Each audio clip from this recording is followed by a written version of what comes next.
आशा नाम की एक औरत शहर में रहती थी।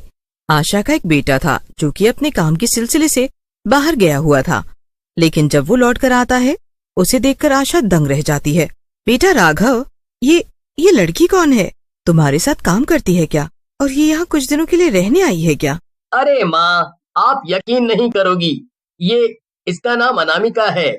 ये मुझे काम के दौरान मिली और पता है, ये उसी स्कूल में पढ़ी थी जहाँ मैं पढ़ा था, लेकिन फिर ये दूसरे शहर चली गई थी और मुझे ये वाकई में बहुत अच्छी लगी।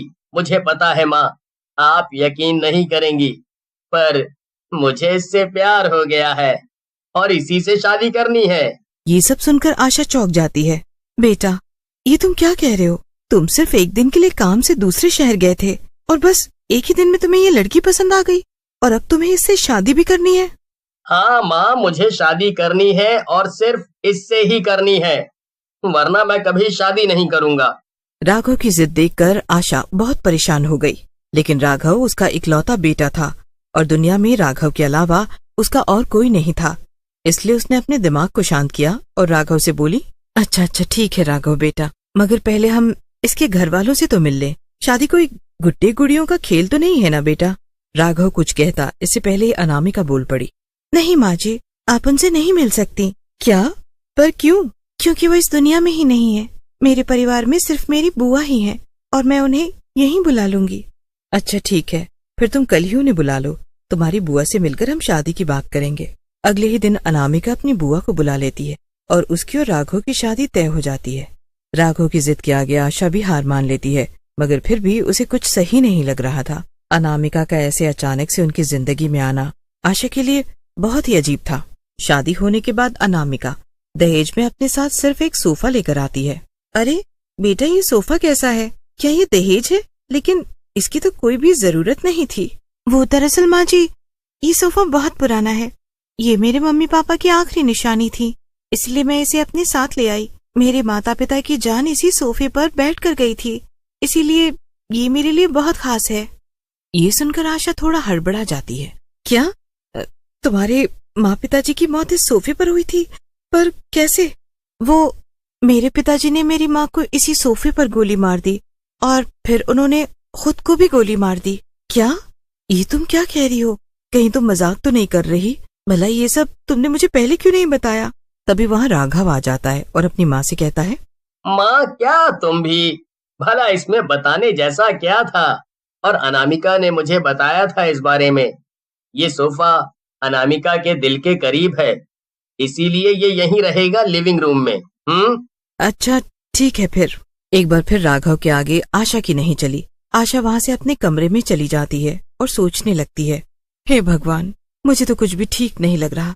इतनी जल्दी ऐसे शादी होना और फिर ये अनामिका का लाया हुआ सोफा, कुछ तो गड़बड़ जरूर है। आशा ये सब सोच ही रही थी कि तभी वहाँ अनामिका और राघव आ जाते हैं। माँ, हम दोनों पिक्चर देखने जा रहे हैं, आप घर का ध्यान रखना, ठीक है ना? हम देर रात तक डिनर करके ही लौटेंगे। अच्छा ठीक है, तुम लोग जाओ, मैं यहाँ सब संभाल लूंगी। राघव और अनामिका चले जाते हैं और आशा खा पीकर अपने कमरे में सोने चली जाती है।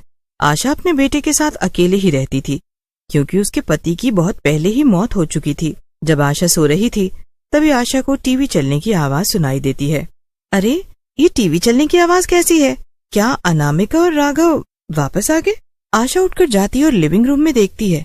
वहाँ का नजारा देखकर वो दंग रह जाती है। उस भूतिया सोफे पर एक भूत और चुड़ैल बैठे हुए थे और मजे से टीवी देख रहे थे। ये सब देखकर आशा की चीख ही निकल जाती है। हे भगवान, ये सब क्या हो रहा है? ये भूत चुड़ैल मेरे घर में कहाँ से आ गए?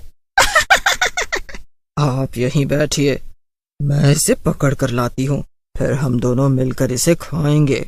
चुड़ैल की ऐसी बातें सुनकर आशा अपने कमरे की तरफ भागती है, लेकिन चुड़ैल उसका गला दबाकर उसे पकड़ लेती है।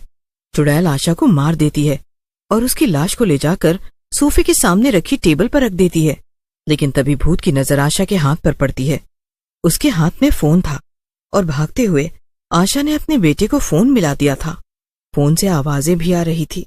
अरे ये क्या किया तुमने? अब तो इसका बेटा इसे ढूंढते हुए घर आ जाएगा। चलो हम दोनों गायब हो जाएं। इतनी अच्छी पिक्चर आ रही थी इसे छोड़कर जाना पड़ेगा। भूत और चुड़ैल थोड़ी ही देर में अनामिका और राघव वापस आ जाते हैं, और जब राघव अपनी माँ की लाश को ऐसे टेबल पर पड़ा हुआ देखता है तो वो दंग रह जाता है। अनामिका ये सब देखकर रोने लगती है। राघव, मुझे लगता है कि माँ जी मर चुकी है और ये सब सिर्फ मेरी वजह से हुआ। राघव, मुझे माफ कर दो। राघव अनामिका की बात सुनकर कुछ समझ नहीं पाता।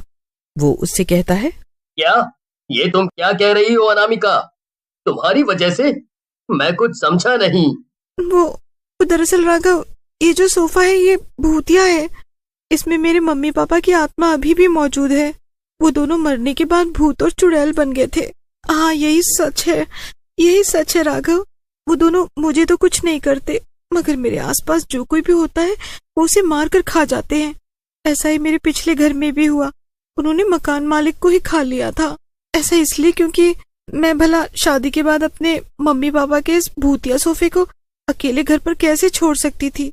मुझे उनकी याद आती, इसीलिए मैं इस सोफे को और साथ साथ उन्हें भी यहाँ ले आई। मुझे लगा था कि वो तुम्हें और मम्मी जी को नुकसान नहीं पहुंचाएंगे, लेकिन उन्होंने तो मम्मी जी को ही मार डाला। तुम पागल हो गई हो अनामिका। अरे वो दोनों भूत चुड़ैल हैं। उनको जो दिखेगा वो उसे मार डालेंगे। पागल औरत, तुम्हारी वजह से मेरी माँ मर गई। अब मैं क्या करूं? राघव गुस्से में अनामिका को धक्का दे देता है, जिससे वो गिर जाती है।